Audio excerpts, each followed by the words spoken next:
ڕەنگە دەستکارێکی بکەین بەڵکو بیکەین بە دووشتی تر. یەکەمیان چۆن ئیدارەکردنێکی عەقڵانیانەی ململانەکان بکەین تا لە کەنارێکە ئاسۆکانی چارەسەر دەرەکەین، نەهێڵین دۆخەکە زیاتر دابڕووکەین. ئەمە یەک. وە چۆن لە ئازارەکانی خەڵکی کەم بکەینەوە، نەکەم و ئازارەکانیان نەهێڵین. کەمکردنەوە لە ئازاری خەڵکی کۆمەڵگا، ئیدارەکردنێکی عاقڵانەی ململانەکان و کێشەکان بە تاکو و کووتمان ئاسۆکانی ئاسۆیەکی چارەسەر دەرەکەوێت. ئەگینا بە بڕوای من نە دۆخی عێراق نە دۆخی کوردستان بواری هیچ چارەسەرێکی ڕیشەینە، هیچ چارەسەرێکی درێژمەودا نادە. ئەوەی ئەکرێ کات بەڕێکردنە پینەوپەڕۆیە، تێپەڕینی ڕۆژگارە، لەبەرەوەی دۆخی عێراق خۆی دۆخێکە کاکە عێراق دەوڵەت نییە، کاکە عێراق خۆی حکمی خۆی ناکە، کاکە عێراق زیاد لە دەسەڵاتێکی تایە. هەرێمی کوردستانیش کۆمەڵە خێڵی سیاسی نێمە، لەوە زیاتری جنین هێشتا منطقی میری سۆران و بابانمان تێ نەپەڕانەوە. کاکە جان کێشەی گەورە کە ئێمە چارەسەر نابن کێشەکانمان هەرێممان نییە، هەرێممان نییە، هەرێم لەسەر وەرەقە هەیە. عێراق لە چوارچێوەی قانونی نێودەوڵەتیە وڵاتە، وڵات نییە. براتان کاتی خۆی مەقالێکم نووسی جەوهەر مشکلەتون عێراق ئەرض لەم تەتەحەوەل ئیلا وەطن. ئەرزێبوو نەبوو بە نیشتیمان، ئێستاش نیشتیمان نییە. کوردستان نەبوو بە نیشتیمان، هەر خاکی نەتەوەییە. کاکە خاکی نەتەوەیی بۆ شۆڕش دەبێت. نیشتیمان مەفهومێکی ترە بۆ دوای شۆڕش، بۆ قۆناغی دوای شۆڕش. براتان لە کتێبەکانی خۆمە زۆر لەسەرم پرسارم نووسیوە کە ئێمە بۆچی درێژە بەم حاڵەتە بێت. بۆیە لێرە بە بڕای من چارەسەرەکان وەکوتم ئیدارەکردن شت زۆرەیە. ئێمە ڕێک ناکەوین لەسەر وەسفی مشکیلەمە، بۆ زۆر گرنگە. یعنی تۆ ڕێککەوی لەسەر کاکە بیزەبت کوتومت ئێمە کێشەمان چییە؟ ڕێککەوی لەسەر وەسفی ئەو مشکیلانە. ئەمە قەیرانە، ئەمە مشکیلەیە، ئەولەویاتی یەکەممان چییە، ئەولەویاتی دووەممان چییە، بەدیلی یەکەممان چییە، چارەسەری دووەممان چییە، سیناریۆکانمان چییە. علمیانە بیر ناکەینەوە، سەرپێیانە، حیزبیانە، ناوچەیانە، گەندەڵیانە، نازان بڵێن چی بیرەکەینە. خۆ ڕوونە لە ڕوو علمیەوە کێشەیە چۆن حەلەکرێت. ئەمە تایتڵی کێشەکە، ئەمە جەوهەری کێشەکە، ئەمە ڕەهەندەکانی، ئەمە ڕیشە مێژوویەکەی، ئەمە سینیۆرەکانی چارەسەر، بژاردەکانی چارەسەر. ئەمە ئیرادەی سیاسی هەیەیانە بۆ نزیکترینیان لە توانە و لەینەکەوە. وە چۆن کێشەکان تەفکیکەکەین. ئەم کێشیان زۆرترە لەسەر ئەم کێشەکە ئێمە دەرەقەتی هەموو کێشەکان نایە. چارەسەری بنەڕەتی بۆ ئێمەی کورد.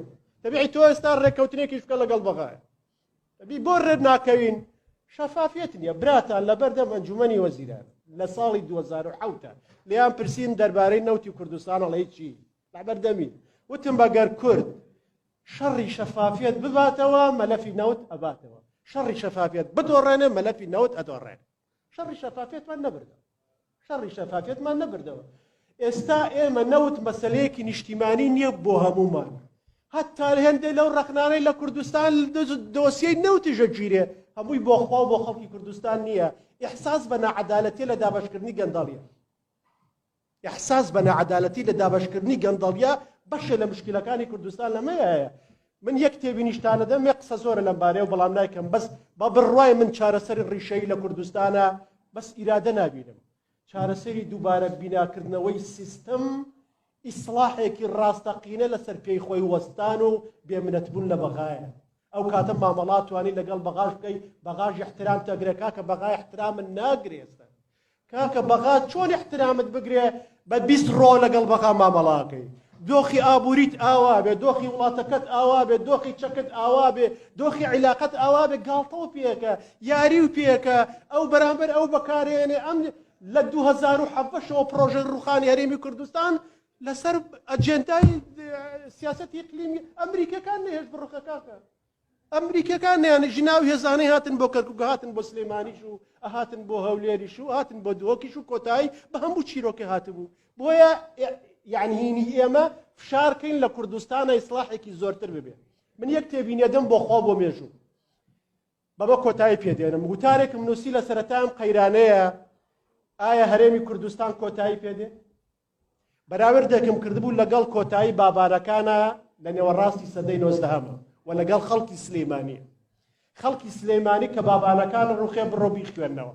هەست بە چ بێحورمەتی و سوکایەتێکەکە. هەست بڕۆ بەس قەسیدەکەی سالم بخوێنەرەوە.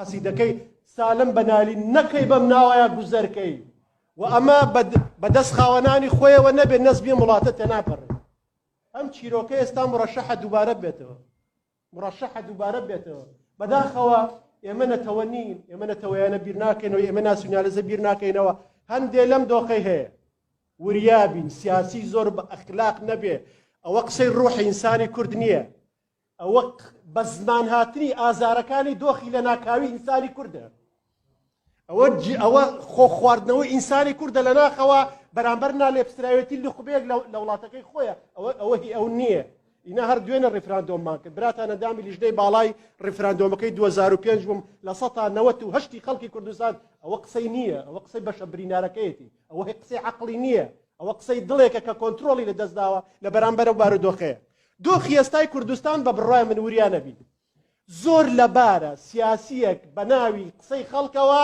بازرگانی بە ئازارەکانیان ئەو بکە زۆر لەبارە ئەخلاقیەن ئەیکەن نایکەن ئەو لێپسراوەتی ئاگرناستۆ چێ لەگەڵە چێ لەگەڵە دوو دۆخی ئێستای کوردستان هەسەن سەیرەکەم هی پێش کودەتاکەی میسری 2013 من هەرم قسەیەتەوە هەرم قسەتەوە هی پێش کودەتاکەی میسری 2013 دۆخێکیان لە میسر خۆڵقان دۆخێکیان لە میسر خۆڵقان ئەوانەی شۆڕژێر بوون کچێکی وەکو تەوەکول کرمان کە یعنی هینی نۆبڵی هەبوو خەڵاتی نۆبڵی هەبوو ئیخوان بوو بەشداری لە ڕەپیاوەکانی کرد بۆ دەسەڵاتی ئیخوان هەتا ڕووخا هەتا کودەتا سەرکەوت هەموو ئەوانەی لەسەر شەقام بوون کۆتایی بە ژیانی سیاسیانەت بە ژیانی خۆشیان هات وتارێکیشم ئامادەیە میکاڤیلیاڵێ نەتەوەکان ئەگەنە قۆناغێن لە هەندێک کاتە کە ئەوەی هەیەە با بڕوە با شەیتان جێگای بگرێتەوە با ئێمە نەهێڵین